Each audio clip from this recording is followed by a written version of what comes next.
तर विद्यार्थी मित्र, आपण दुसऱ्या लेक्चरमध्ये प्रवेश करतोय. म्हणजे दुसरं लेक्चर. आता प्रिव्हियस लेक्चरमध्ये आपण जे क्वेश्चन दिले होते त्यांचे आन्सर अशा प्रकारे आहेत बघा.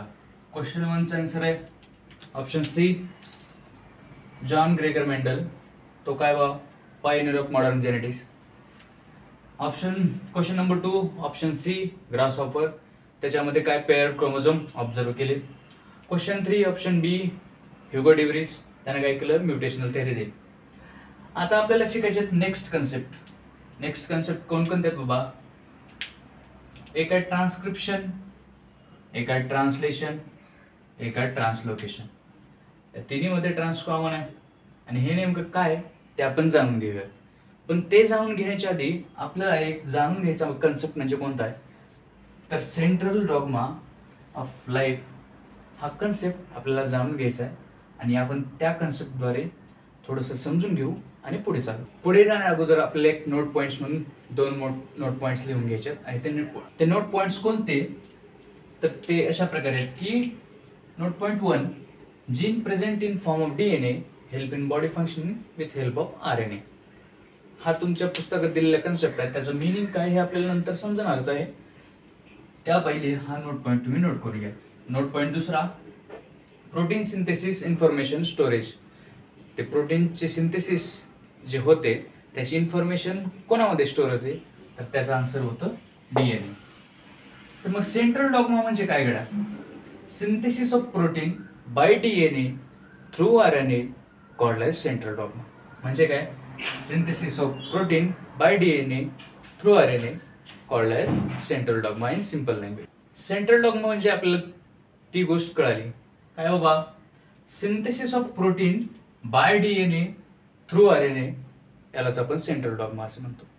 तर सेंट्रल डॉग्मा म्हणजे आपण एक जाणून घेऊया की सिंपल टर्म्स किंवा सिंपल डायग्राम मध्ये सेंट्रल डॉग्माचा अर्थ काय होतो.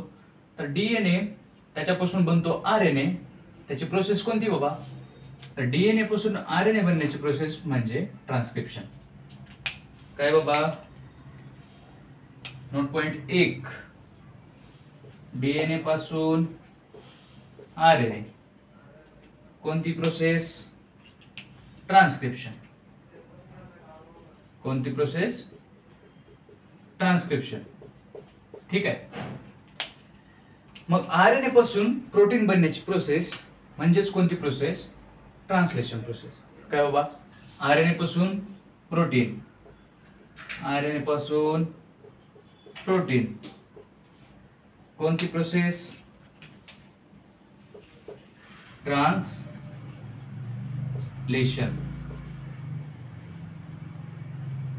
ह्या 2 गोष्टी झाल्या. ठीक आहे. पण जी पहिली स्टेप आहे काय, DNA पासून RNA बनण्याची, त्या स्टेप मध्ये RNA पासून DNA ही बनू शकतो. आणि त्याच प्रोसेसला आपण रिव्हर्स ट्रान्सक्रिप्शन म्हणतो. सरळ झालेली प्रोसेस ट्रान्सक्रिप्शन, त्याच्यापासून DNA टू RNA झाला. RNA पासून DNA होण्याची प्रोसेस रिव्हर्स ट्रान्सक्रिप्शन, म्हणजे ट्रान्सक्रिप्शनच्या उलटी प्रोसेस म्हणजे रिव्हर्स प्रोसेस, त्यालाच आपण रिव्हर्स ट्रान्सक्रिप्शन असं म्हणतो. काय तिसरी प्रोसेस, RNA टू DNA. काय झाली, रिव्हर्स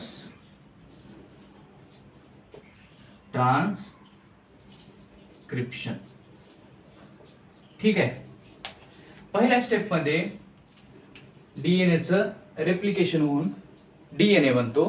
कोणत्या फेज मध्ये, मायटोसिस फेज मध्ये. म्हणजे सेल सायकलची जी फेज आहे इन मायटोसिस. सेल सायकल नावाचा एक कन्सेप्ट आहे. त्या सेल सायकल मध्ये जी मायटोसिस स्टेप आहे त्या मायटोसिस स्टेप मध्ये DNAचं रेप्लिकेशन होतं आणि DNA पासून सारखे DNA बनतात. त्यालाच आपण रेप्लिकेशन प्रोसेस असं म्हणतो. म्हणजे तुम्हाला थोडक्यात समजलं असेल या डायग्राम पासून की process of synthesis of protein from DNA through RNA त्यालाच आपण सेंट्रल डॉग्मा असे म्हणतो. हा कन्सेप्ट दिसतोय तेवढा छोटा नाहीये. हा कन्सेप्ट खूप याचं वास्ट म्हणजे याचं महत्त्व खूप आहे या कन्सेप्टचं.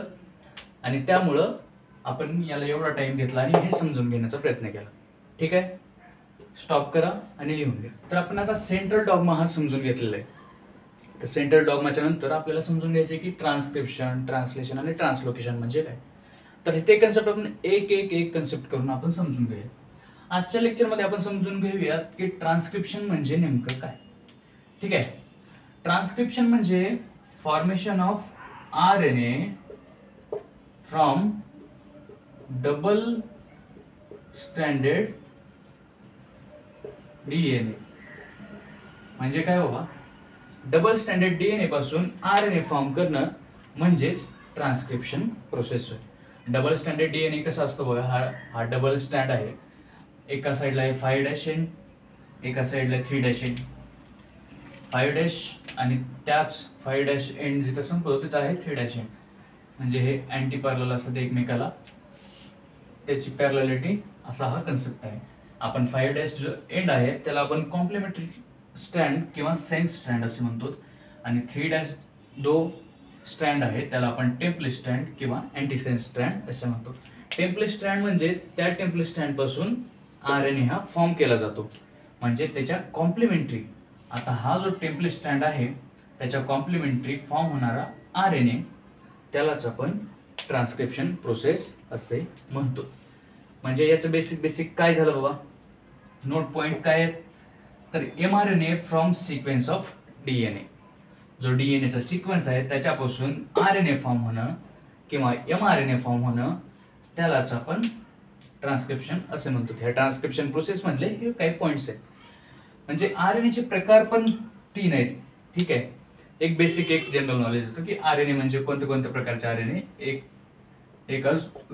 एक असतो mRNA, एक असतो tRNA, एक असतो rRNA. ठीक आहे. हे RNAचे प्रकार आहेत. पण all over general RNA form करणं DNA पासून याच प्रोसेसला आपण ट्रान्सक्रिप्शन प्रोसेस असं म्हणतो. हे थोडंसं लक्षात घेऊन चला. हे थोडंसं एक्स्ट्राचं नॉलेज आहे, हे पण एक्स्ट्राचं नॉलेज आहे, पण ते लक्षात असू द्या कारण ते तुम्हाला भविष्यात कामालाच येईल. ठीक आहे. त्याच्यामुळे नोट पॉइंट्समध्ये mRNA from sequence of DNA असं फॉर्मेशन होत असतं. सेकंड पॉइंट आहे mRNA sequence always complementary to DNA sequence. ठीक आहे.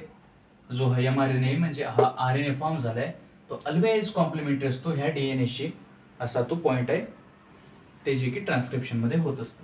तिसरा पॉइंट आहे uracil present instead of thymine in RNA. बघा मी इथं पण लिहिलंय, RNA मध्ये मी U लिहिले आणि DNA मध्ये मी T लिहिले. ठीक आहे. जिथे कुठे टीच्या जागी आपण U लिहित गेलो. U हा युरासिल बेस आहे. RNA मध्ये बेसिस कोणकोणते असतात बाबा, RNA मध्ये बेसिस असतात कोणते, युरासिल, ॲडेनिन, ग्वानिन आणि सायटोसिन. आणि DNA मध्ये बेसिस असतात ॲडेनिन, ग्वानिन, सायटोसिन आणि थायमिन. हा बेसिक डिफरन्स झाला DNA आणि RNA मधला. हे थोडंसं जास्त हेवी झालं असेल पण काही हरकत नाही, याला थोडंसं समजून घेत चला, थोडासा कन्सेप्ट वाईज याला बघा, आणि जे काही नाही समजलं ते सांगत चला. कमेंट बॉक्समध्ये कमेंट करा आणि सबस्क्राईबला हिट करा, आणि हा व्हिडिओ कसा वाटला हे नक्की सांगा.